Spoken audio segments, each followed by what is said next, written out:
So these two articles are very anthropological.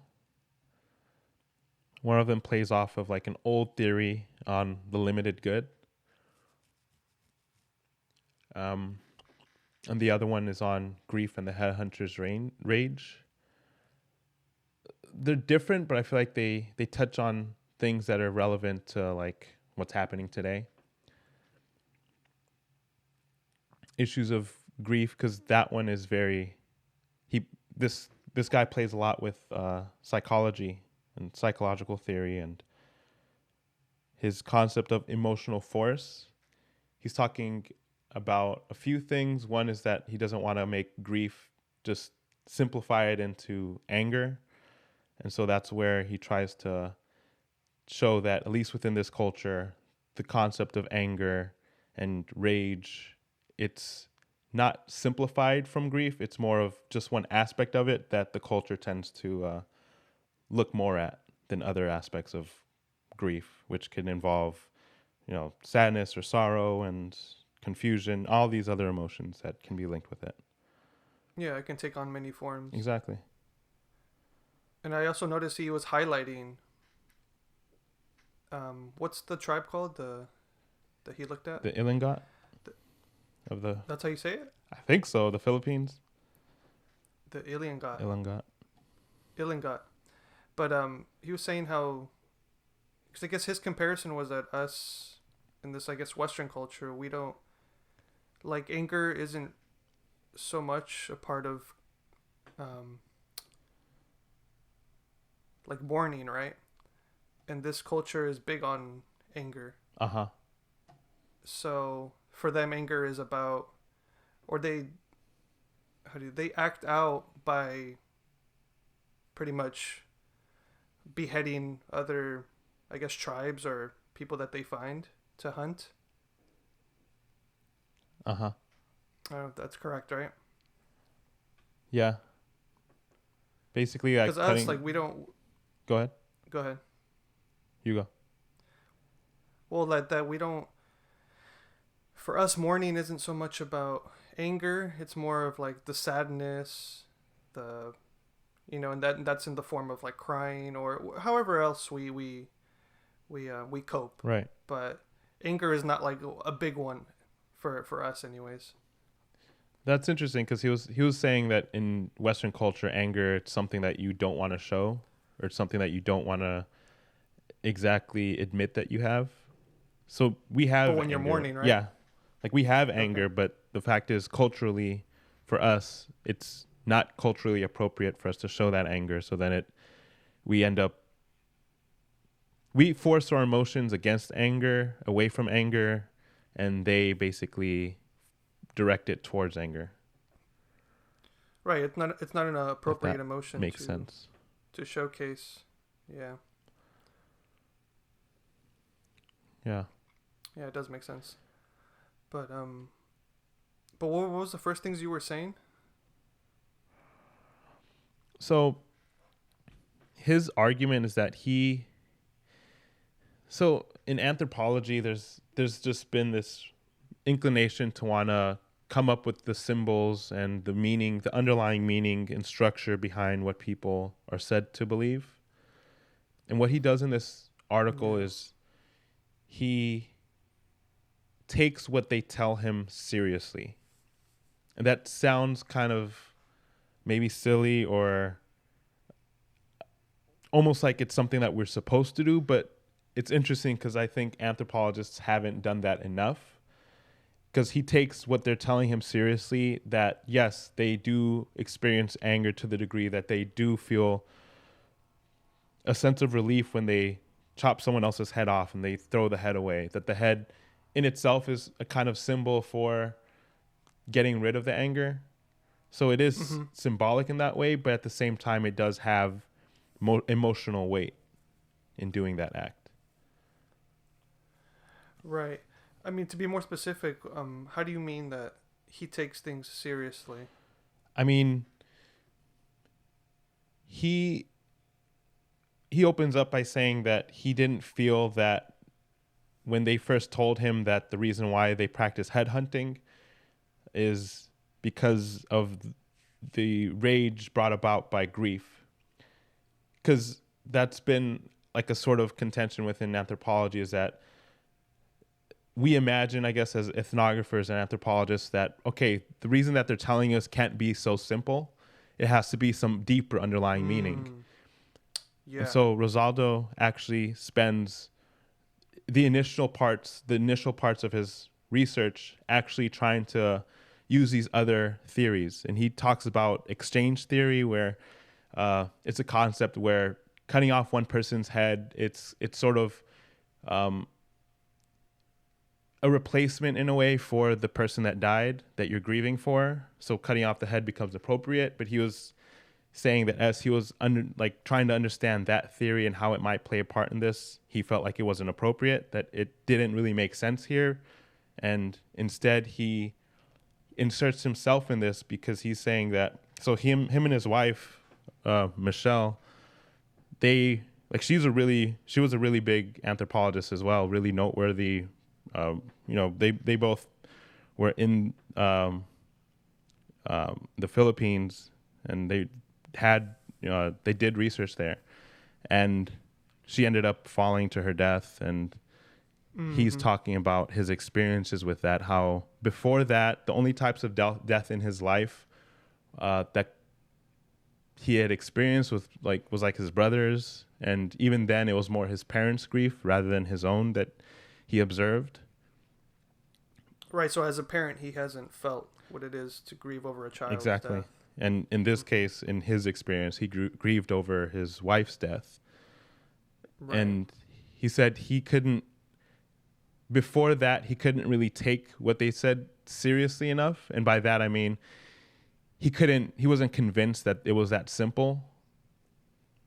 But once he experienced it for himself, he was able to put himself in those shoes and see that, yes, like the type of rage that he felt himself towards her, towards the situation, towards the insurance company who didn't want to pay them out because they didn't consider her death to be an on-the-job death. Like all of those things, he was able to relate more with them, because he was able to see that, wow, like the type of emotions, yes, it's complicated and a lot of other emotions can be involved, but in that situation specifically, he felt the type of rage that he could imagine himself putting himself in the shoes of his participants, of being able to practice something as we imagine as horrific and atrocious as cutting off someone's head and throwing it away. Right. I actually think should we give some context or background of what's going on in this article for we should. people at home, just so they know what the hell we're talking about.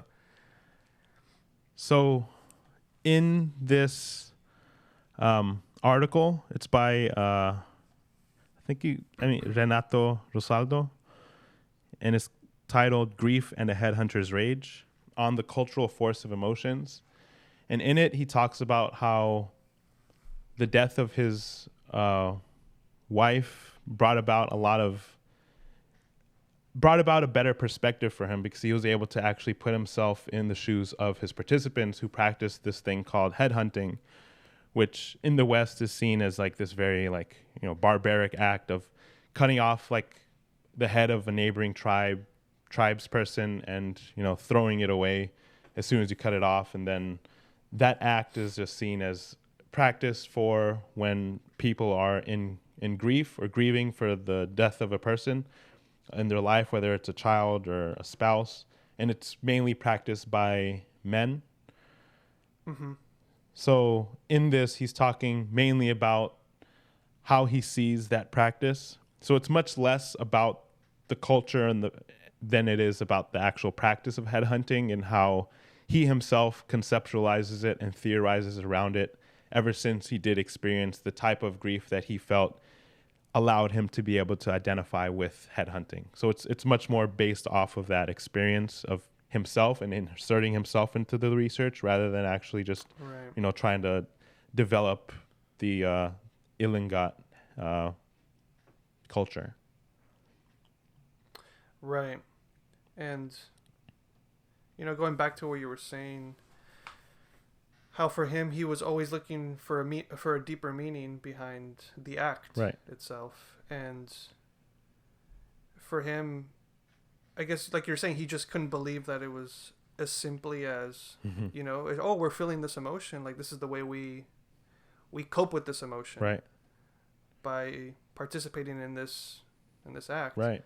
So, but I guess like my question is, why did he feel like there was something deeper? Is that just like a general, like anthropological perspective that you have like going into these situations, or It how does this varies. come about? I'd say that anthropology has several traditions, and one of them is trying to understand more of the symbols behind what people are saying. And he cites this one anthropologist, Clifford Geertz, who he's credited with being one of the main people within symbolic anthropology.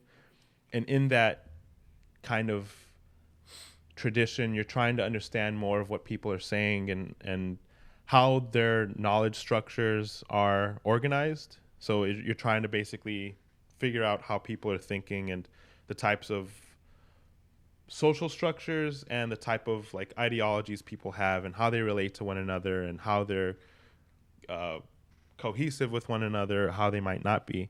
So there's a lot of ways it can be taken, but I think the way that he talks about it here is that anthropologists have moved sort of towards, yes, still trying to understand the symbols and all those important things that people attend to, like, religion and all that kind of symbology.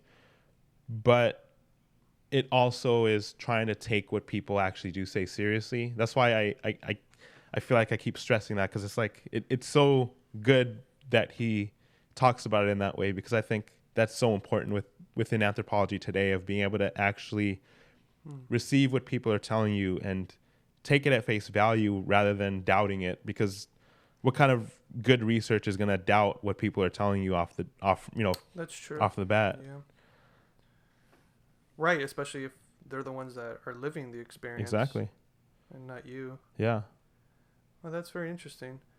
And I mean, I'm looking over some of the notes here I wrote from the article. Yeah.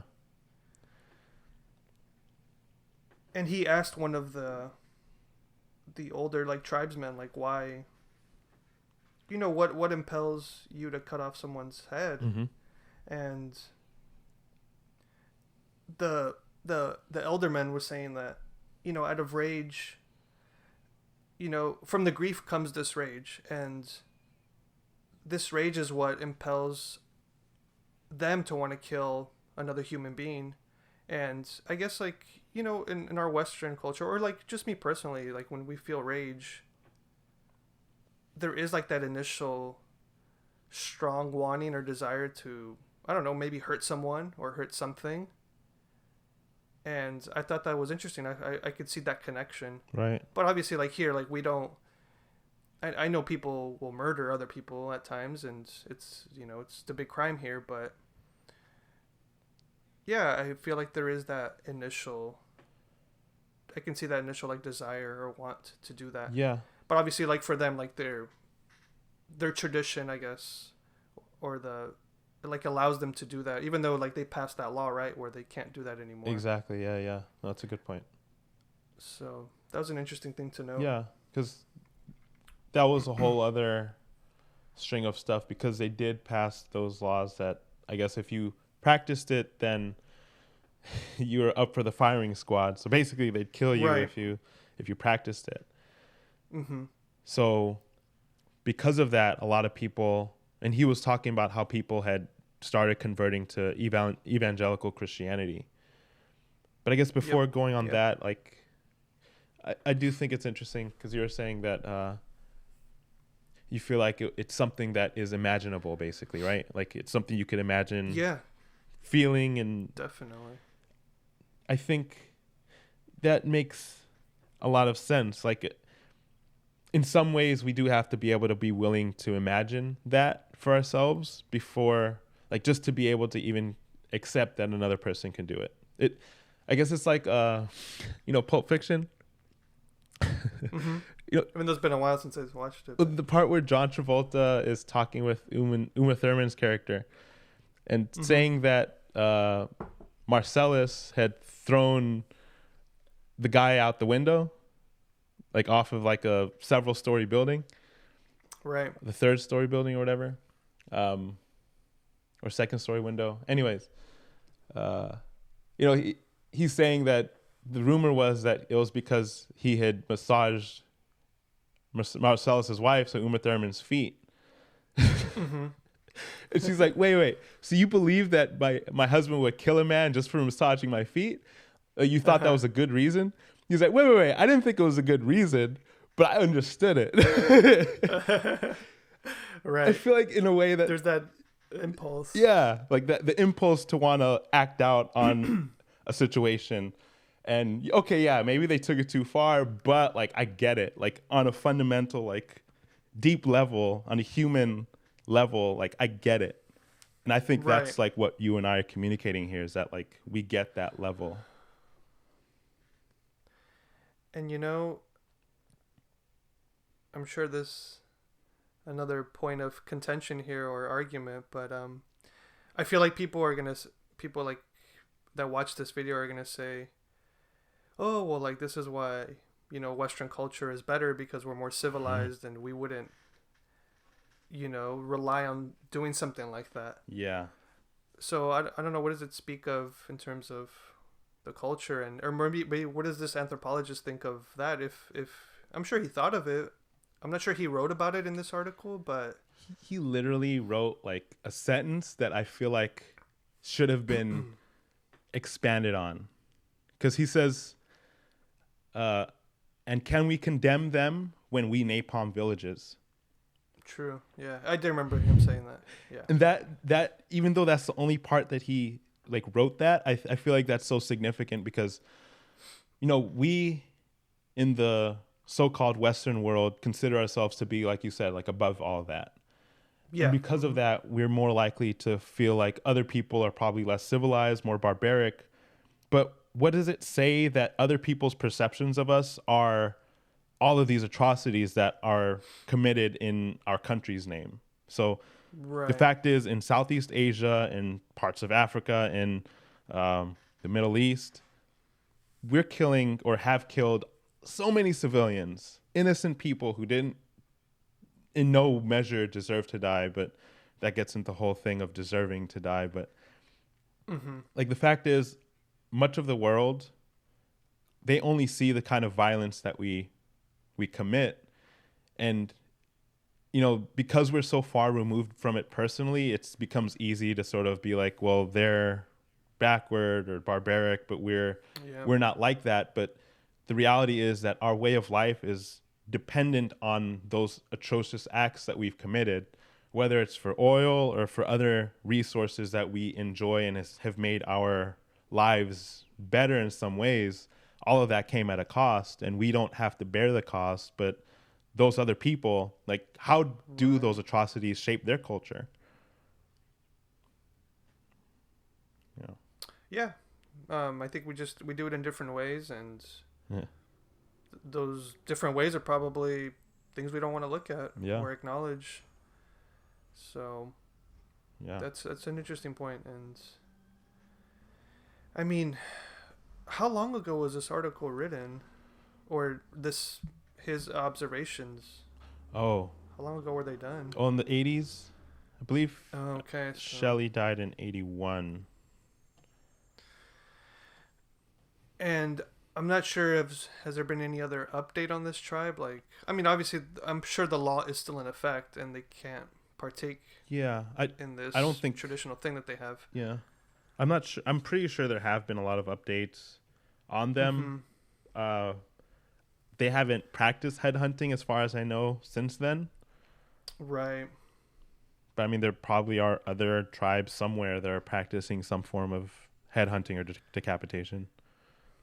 No, yeah, for sure. But yeah, it was interesting to read his experience and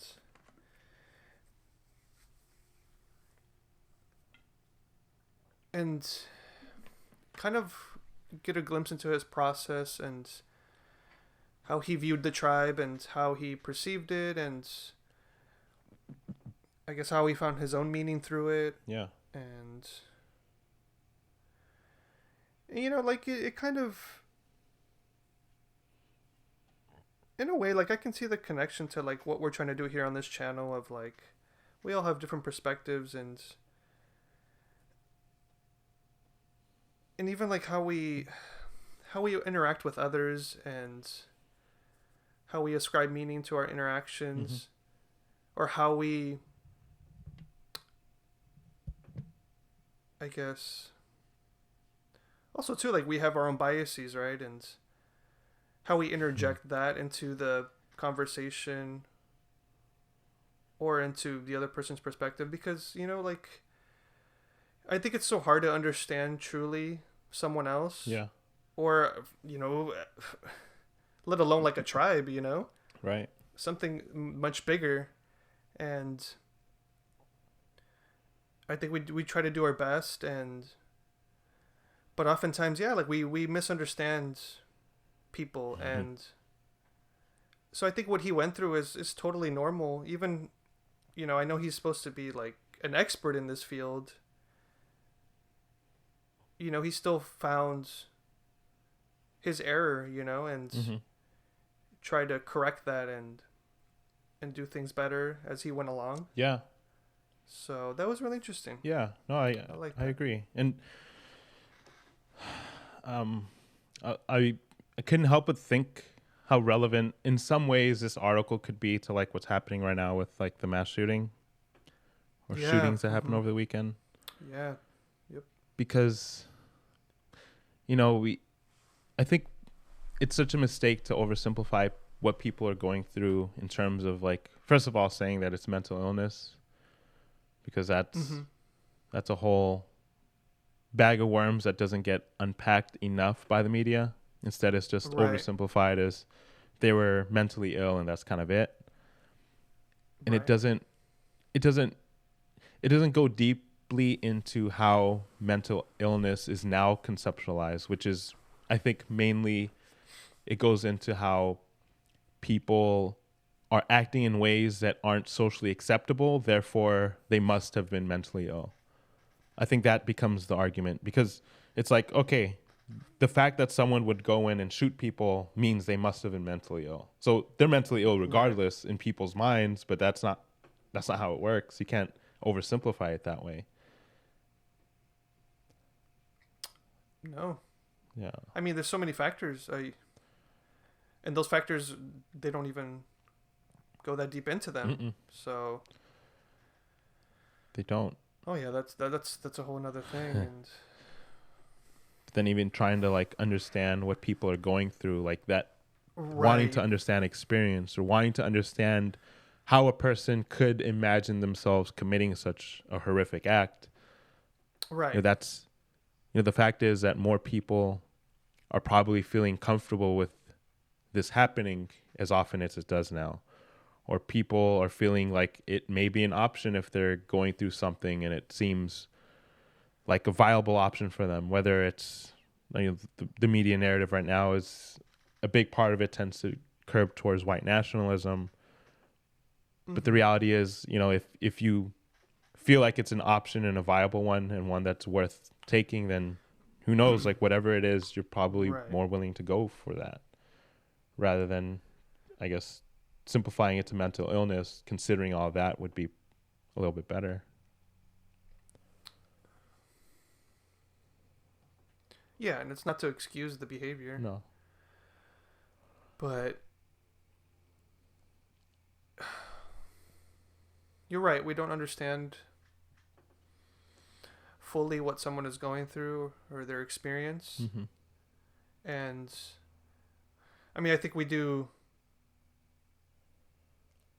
I know as a whole society, that we do disconnect ourselves from that event or that person or that act. Yeah. And we rationalize it. We're like, oh, well, that's that person. Like that has nothing to do with all the rest of us. Right. And I think that's because I think the more mature thing to say is, this is a consequence of all of us as a whole, yeah, as a society, but we don't like to take responsibility in that way. I completely agree. Yeah. So, because you're right, there's yeah, there's mental health, but I'm sure there's other societal factors involved. Mm-hmm. And but yeah, we do a good job of not acknowledging all that stuff. Mm-hmm. Yeah. And we just blame it on that one person, and they're fully responsible for it. And I get it. Like I think that's to some extent I feel that way also. But there's so much more involved, and Yeah. we don't like to take responsibility as a whole. Yeah. So Yeah, I agree. but like going back to this article, and you had mentioned briefly the how a lot of them were converting Mm-hmm. to evangelical Christianity. Mm-hmm. So I'm assuming this is something that they weren't exposed to before. No. As far as I can tell, I mean, I think they were. Well, that's the thing. I think they're surrounded by a lot of other Christian groups, and this tribe in particular Right. hadn't quite been proselytized as much as others surrounding them. So it was Right. already in the area, but they themselves hadn't fully converted yet. So I'm wondering, because the article mentioned how the ones that did convert, they found an alternative way to cope with mourning or with loss or with grief. Right. And I would assume those people would well, I don't know if I could even assume that, but I wonder, did they feel like it was a better way of coping as opposed to having to kill another person, another human being? It was more of the only other way to cope now that it was outlawed. Right. So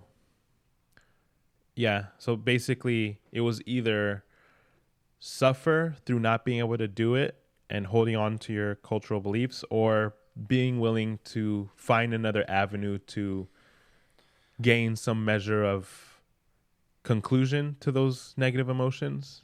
And Christianity ended up they tried to have that serve as that outlet. Because Right. there's this one part of the article when he says that he concluded that a man believed that the new religion could somehow prevent further deaths in his family. So that was his hypothesis, that by being Christian that it would prevent deaths.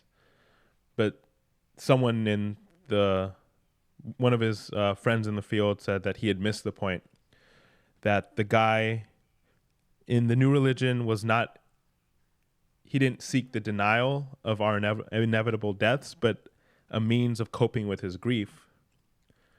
So it was more just to cope with that sorrow and the pain rather than it was to do anything else. So it wasn't necessarily better. It was just, now that we don't have our old ways, how can we move forward? Right. Exactly. Yeah. Yep. And no, I guess this goes into a whole another conversation of religion and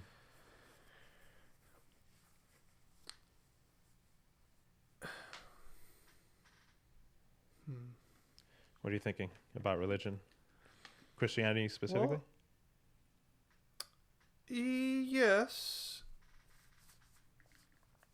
But also too, I guess I'm just thinking how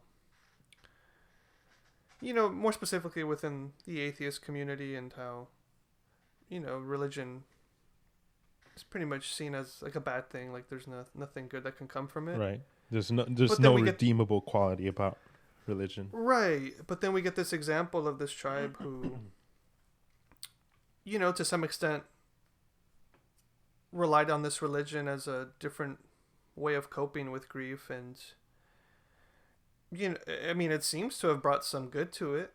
Right. Because it's either that, or you just kind of internalize the emotions of loss, and and that's pretty much it. You just go about your day. Yeah. Well,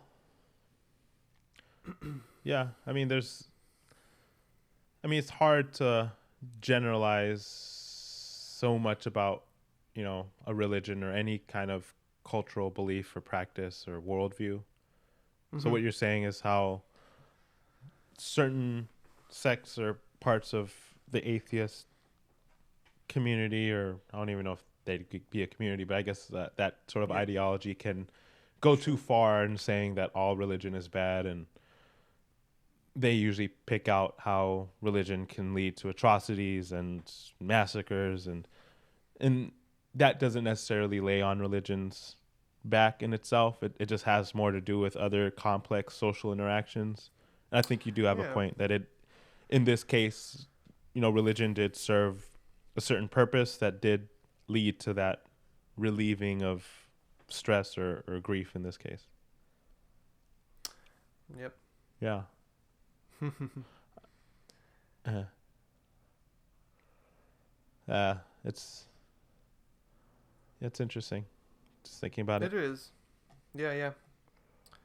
And I'm going over some more notes here.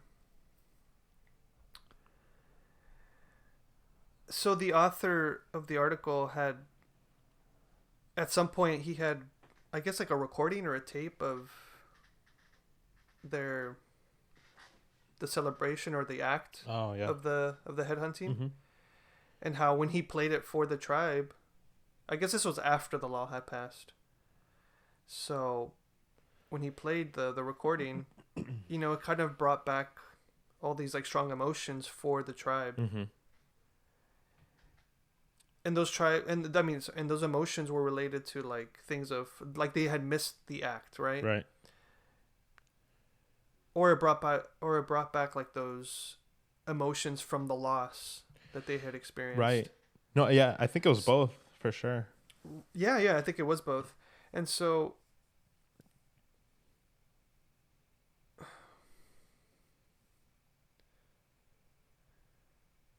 I guess like what does that say about the tribe and then this act of headhunting for them? Like what I guess what meaning did it really have for them? It seemed like it was something that they weren't fully ready to let go Yeah. of. Yeah. I think that's just it right there, that it it was a part of who they are, just like I guess a lot of other cultures and cultural beliefs and practices that ends Mm-hmm. up being such an integral part of who we can be as a community, as a group of people, as individuals. Like all of it ties us together, and that's our way of moving forward. And now that Right. because it was such an abrupt change that, almost from one year to the next, they could not practice it at all. So in that transition, they just, there was a lot of suffering in the fact that they couldn't practice it in the way that they previously had, and probably, like you Mm-hmm. said, like still wanted to. Mm. Right, and it does. I think it does speak to how much this means to them as a community, as a culture, and we can, it's the same as like for us here, like Americans. Like if you were to take away like I don't know our sports, Mm-hmm. Mm-hmm. we're so big on that as a culture. Right. What significance would that have Yeah. on us? Mm. So, but I don't know. I know it's a hard thing for this tribe because yeah, I mean, killing another human being, that's a tough one to digest, Yeah. especially as a Westerner.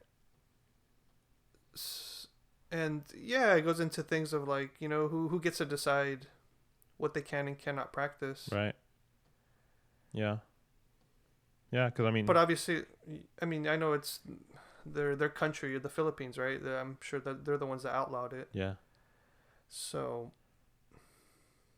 yeah, that goes into another conversation of who gets to decide that, and Yeah. Yeah. It does. Yeah. because we're imposing our own westernized beliefs onto them, right? Mm-hmm. Of what's appropriate and what's not, Yeah. or what's moral. Yeah. You're right. It does open up that conversation into territory, and um, Mm-hmm. as certain places become under control of other larger forces and powers.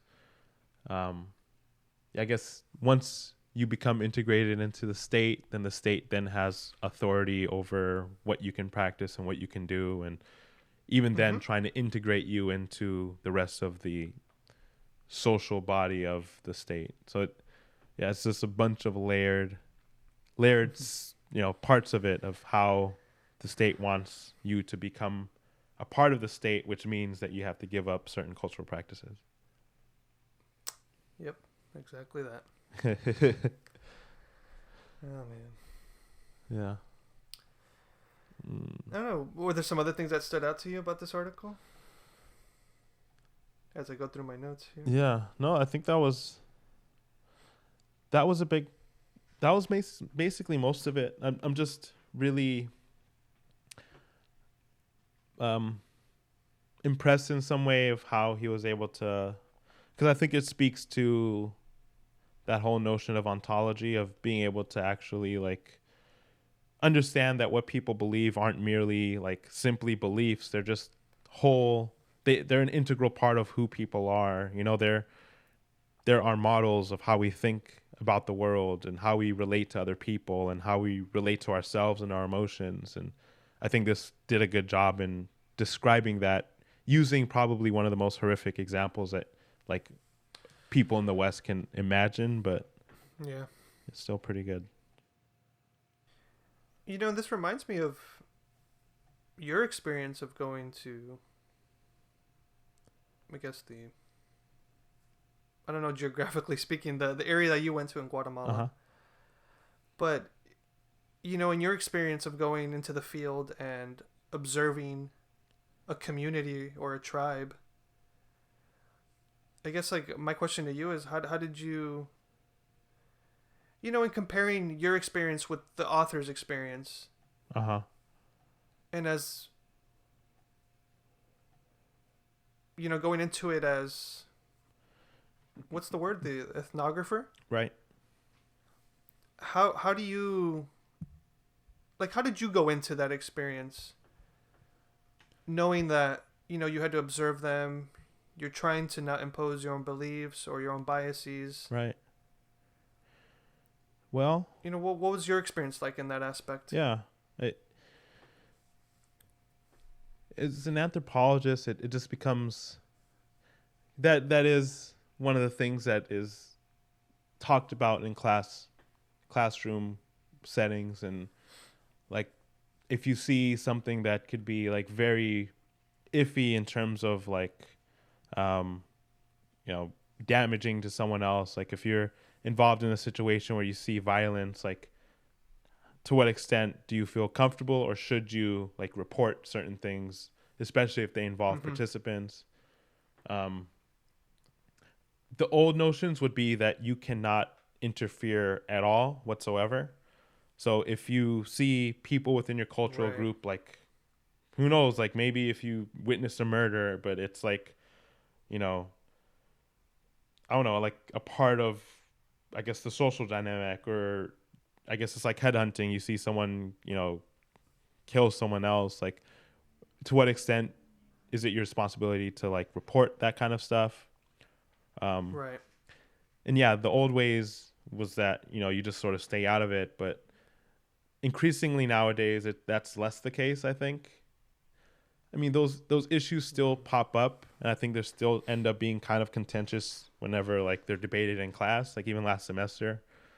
But I think for the most part, because the world is so, I guess, integrated in a lot of ways, and for example, if you see like a child being abused or something, it doesn't, it. I guess the sensitive aspect would be like kind of the same issues here, like what would happen to the child, like what is the well-being of the child in the Right. long term, but by no means is it ever going to be like ignored anymore. Like if you see a child being abused, of course you're going to like report that. And so I think in my research, thankfully I didn't have to like ever deal with any ethical issues like that. Right. Mm-hmm. But at the same time, it's no longer true in a lot of cultures that they're disconnected, because the idea that we don't want to interfere in a culture presumes that cultures are isolated and that they haven't already been interacting with other people or integrated. Yeah, but with the larger. I know in my research they are integrated with that larger organization, the state, and a lot of like NGOs like Doctors Without Borders and like all these other organizations actually come and they interact with a lot of cultures already, as do like state government officials, state medical clinics. They all do all of these things and they reach out to these populations. And the reality is that a lot of these populations actually, they want to be more linked with state bureaucracy because in many ways it means more opportunities to do well for their families. So that's the issue. Like historically, it's always been an issue of trying to like preserve a culture, whereas that doesn't really exist to that extent anymore, if it even exists at all. Like cultures aren't really isolated anymore. They're all integrated, and members want more access and they want equal opportunities, and the fact is not a lot of them get those equal opportunities. And did you ever find yourself, I don't know, did you ever find your biases coming out when you were in the field? Did you ever... No, bro, I have no biases. I know. I mean, what do you feel like was a challenge for you as an ethnographer or doing this project?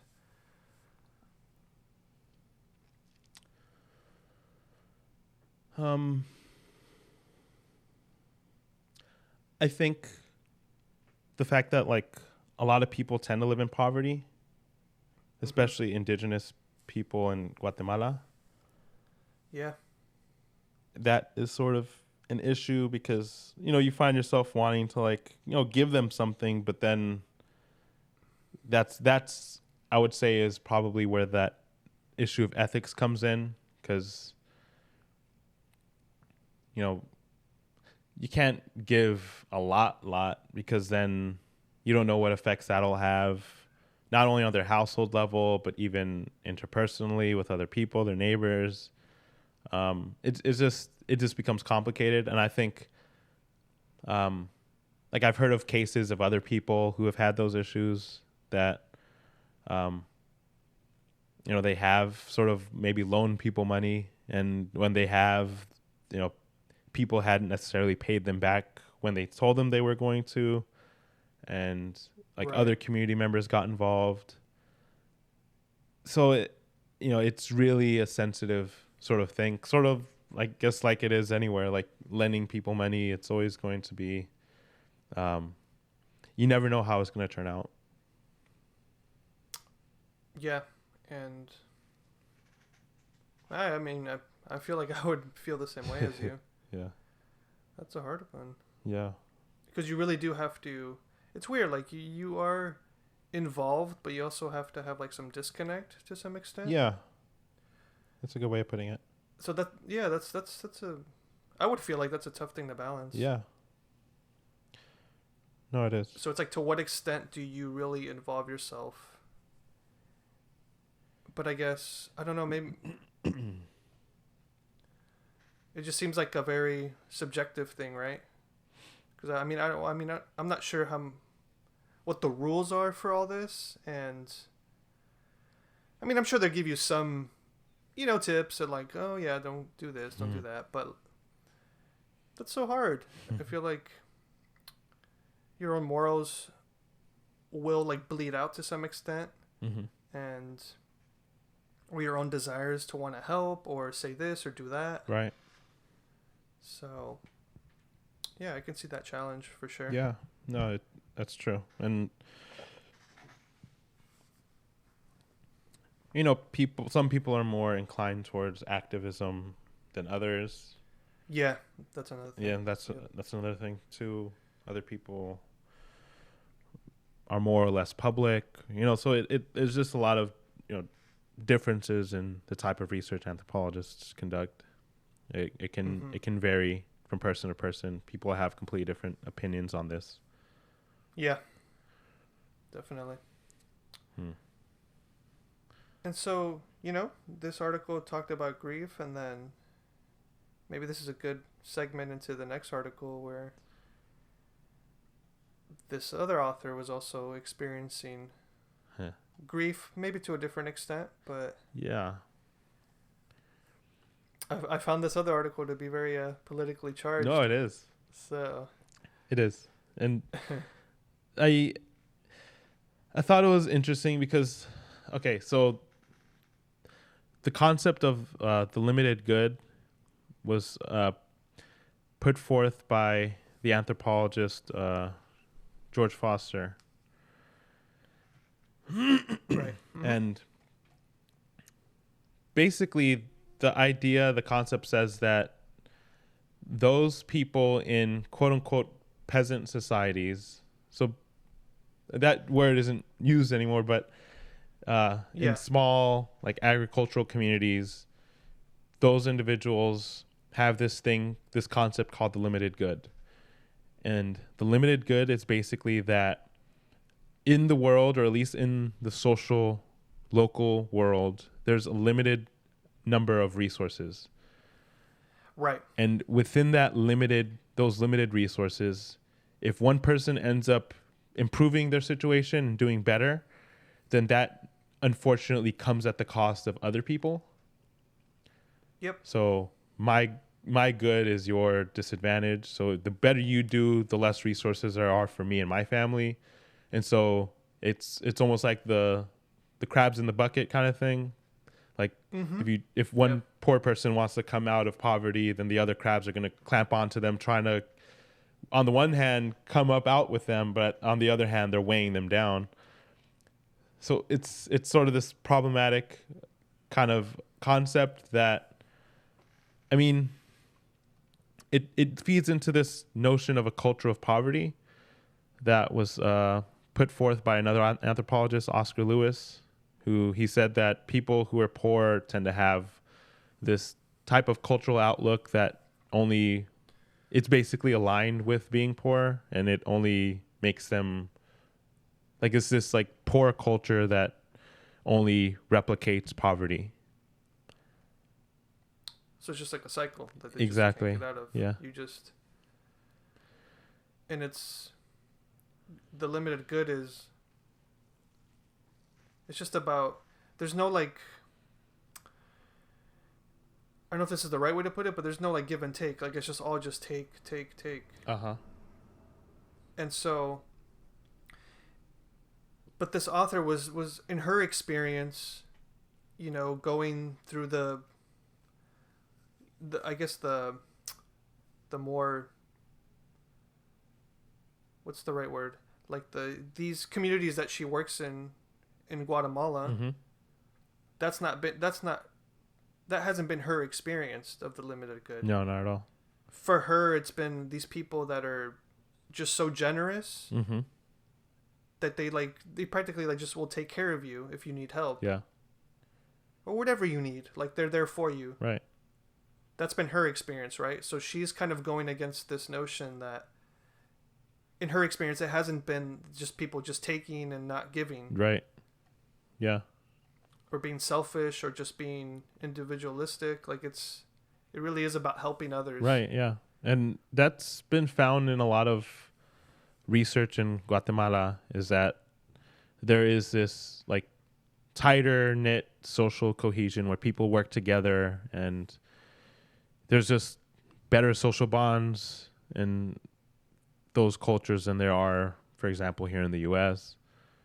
Right. So that's the thing. Like it's such a contentious concept because it hasn't been observed as much as some people might assume. Like it has been observed Mm-hmm. very in limited numbers, but it's also because a lot of people have seen the opposite, just like you mentioned, the author Emily Yates Stewart. Yeah. And And go ahead. well, I was gonna move on to how I think that there is something to it, because I think I see it in the US quite a bit politically, because whenever I hear about like issues of immigration or anything like that, it's always like if they come here they're going to take our jobs, right?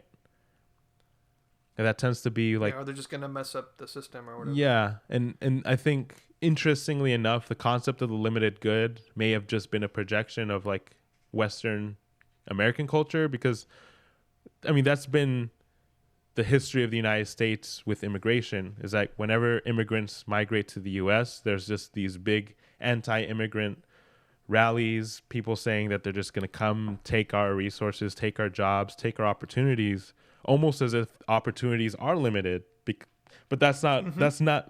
that's never been the truth. Opportunities have always been fluid, and they, Yeah. when people come in one sense and migrate here and take a certain number of jobs, unfortunately, they're usually exploited for their labor, and that opens up new opportunities for citizens. That's not a good Yeah. thing, but that's been the effect of it, unfortunately. But Yeah, it's the way it it goes. is. Yeah. Yeah, there's this like limited perspective of there's only so much to go around. Right. And so like we have to hold on to this. Uh Like huh. we can't let others get to it. Right. Which, yeah, I mean, I guess at least in my own perspective or my own experience, like that doesn't seem to be the case. Like it's things are not limited. Like we have an abundance of things, Mm-hmm. and or even things that may appear like they're limited. Like we tend to create other opportunities Exactly. from that, from that limitation. Yeah. Or we create new technologies or new products or new and from that comes other jobs, newer jobs. Mm-hmm. So yeah, it may appear limited to some extent or for temporarily, but then like it starts to expand or new things develop. So Yeah. it doesn't stay that way forever. I agree. I don't think. Like jobs don't disappear. They just, if anything, they transfer over, they shift. And like you said, Right. new opportunities come up. That's just the way how it goes. Yeah, I mean, just look at how fast technology is advancing and how many jobs that's creating. So Yeah. and it's going to continue to create more jobs and so yeah. Yeah. To me, it doesn't seem like a really big concern of this limitation concept. Yeah. No, I agree. It, but it's just interesting how it's still like a big trope, I think, in US, I guess, politics. And you know what? Like, even though a lot of people hold those views, I don't think like politicians necessarily help. It's, I don't know, it's just interesting to see how like misinformation is spread, and obviously that'd be its whole other can of worms to figure out, why and to what extent and who's doing Yeah. it and why, and yeah. But it is an interesting phenomenon. And now also too, from her observing these communities in Guatemala and then comparing our culture, our society here in the US, Yeah. I think it does speak to our individualism here Yeah. and how, like, sure, like, I know it's not to speak for everyone, but I don't think as a community we would go so far as to help people in the way that this author observed these communities helping her Right. or others. Yeah. So I think that was an interesting thing to note about the article. What did you think about that? Well, I mean, her speaking about her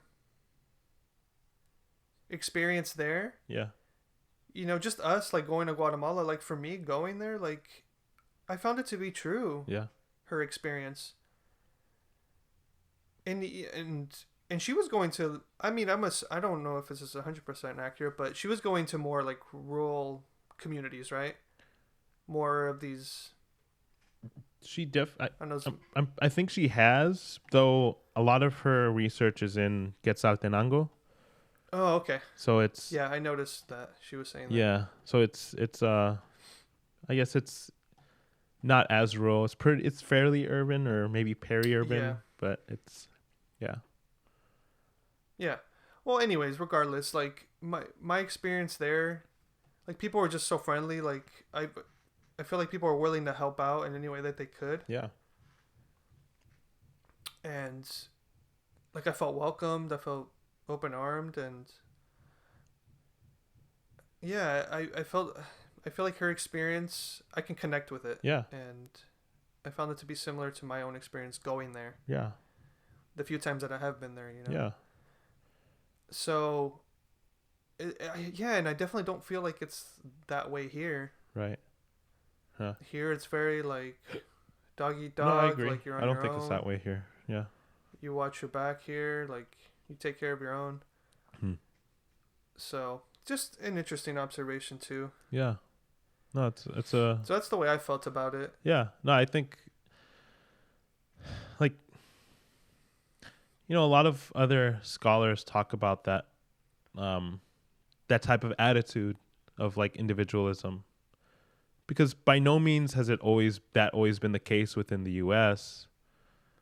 But there's just been a lot of transitions, probably urbanization, but probably I guess industrialization mixed with like this establishment of metropolitan cities where people were less likely to know each other, along Right. with certain types of like capitalist ideologies where it is seen as a good value to be independent, to be able to do things on your own and to not ask anybody for anything, and to like have those types of values that do engender this individualism rather than this dependency, which is in contrast to it. Right. And you know,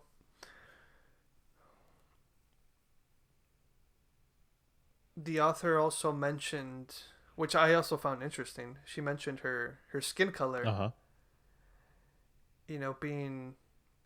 Being a white woman there with her children.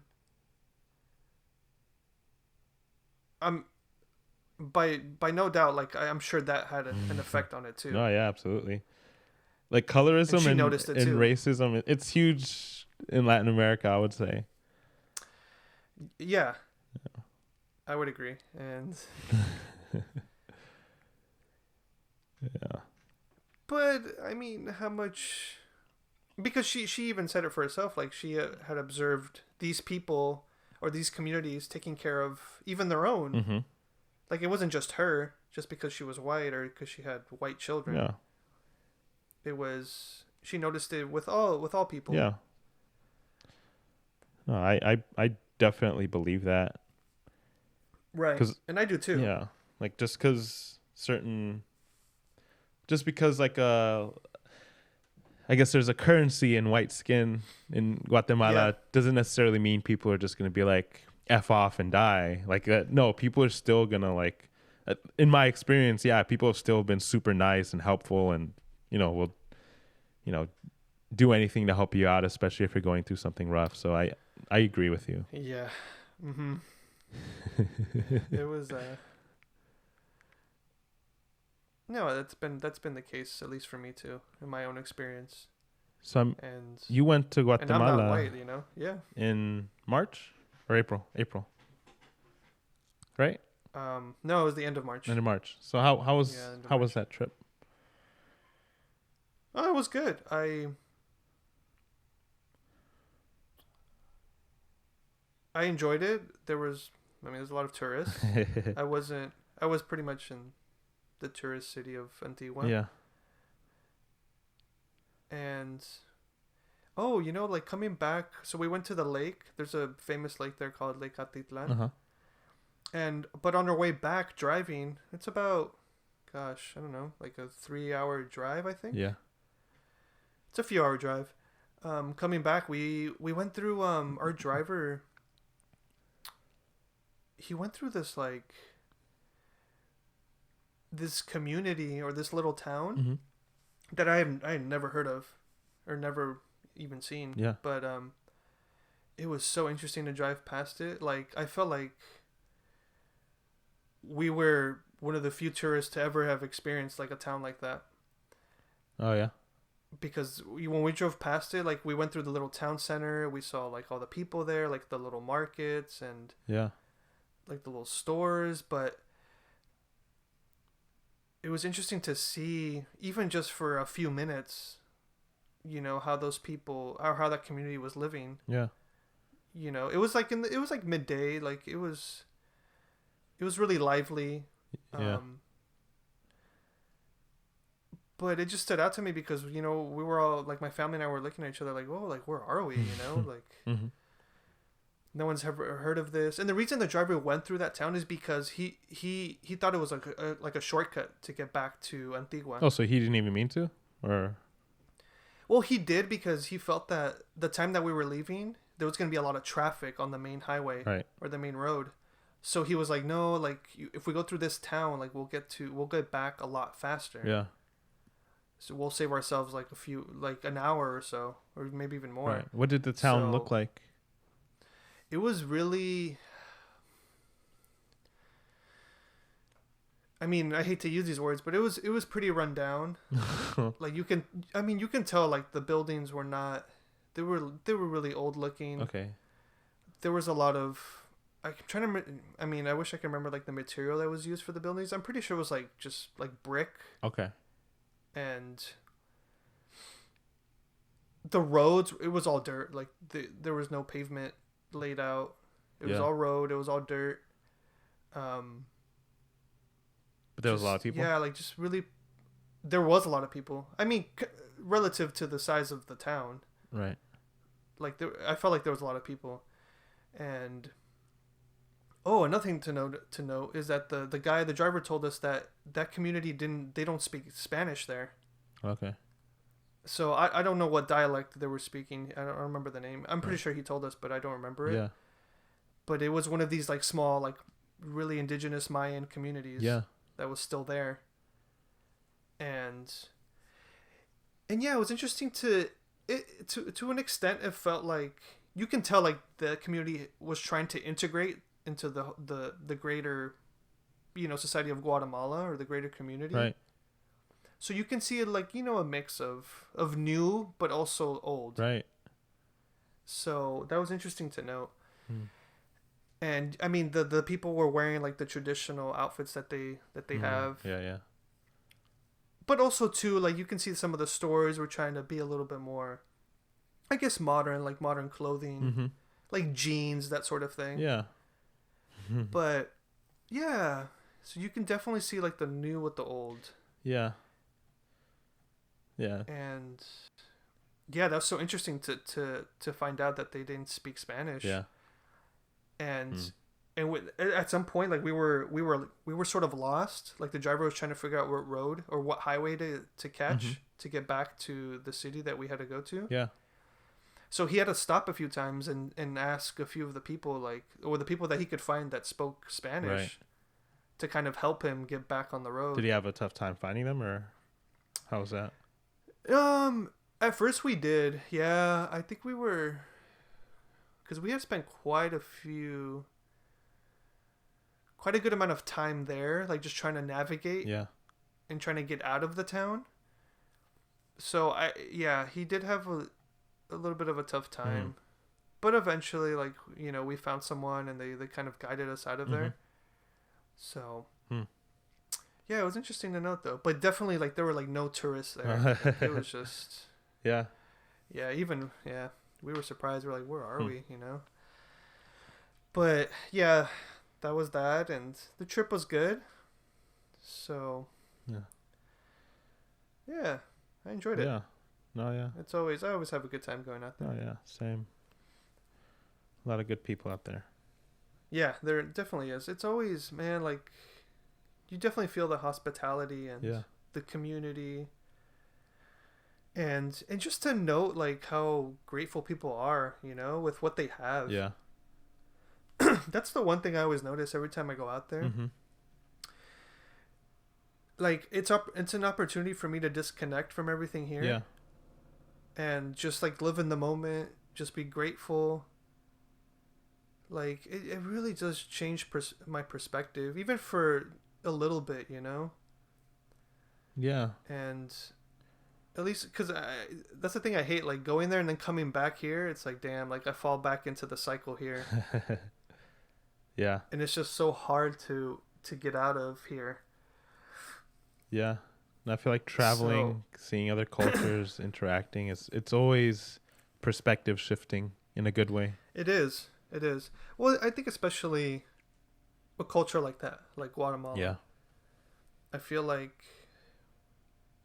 feel like there's just such good people. They're so grateful. Sorry. Mm-hmm. And yeah, they're just happy with what they have, you know? Yeah. It's so relieving to witness and to experience. Yeah.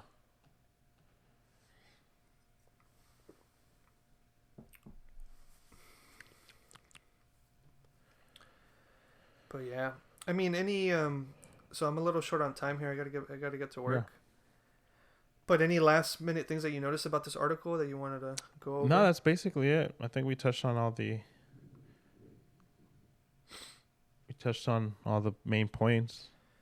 I mean, I know there was some political, you know, stuff that the author was mentioning about the border and the Trump administration. Yeah. But I know that's another, that could be its own conversation there. No, yeah.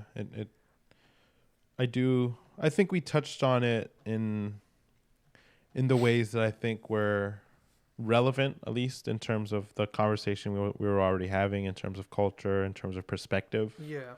Because, I think that whole issue of border coincides with what I mentioned about immigration and attitudes about that being a limited good and for U.S. citizens only and who's deserving. That's like a whole other, like you said, conversation as well. Definitely. And like I felt for the author. Like, I can see where she was coming from. Yeah. You know, I could feel empathy for what she was talking about, for her experience. Mm-hmm. Yeah. I can see her perspective. I do feel like things are complicated. There's so many factors to everything she brought up. What was that? Sorry, I think your audio cut out for a second. Oh, so I was saying, like, you know, I felt for her experience. I felt for what she was talking about. Yeah. But I think things are much more complicated. Uh-huh. There's a lot of factors to everything that she mentioned. And yeah, I know politics can, it's just so, it's its own can of worms. And is anything sticking out that you mean about that? Like, it's more complicated? Well, I find myself, at least in recent times, torn about the whole border situation, and like, it's just confusing. Like, I'll watch videos from both of the political sides, and I guess what I get confused about is everyone throws out their stats and their facts and mm-hmm. and everything.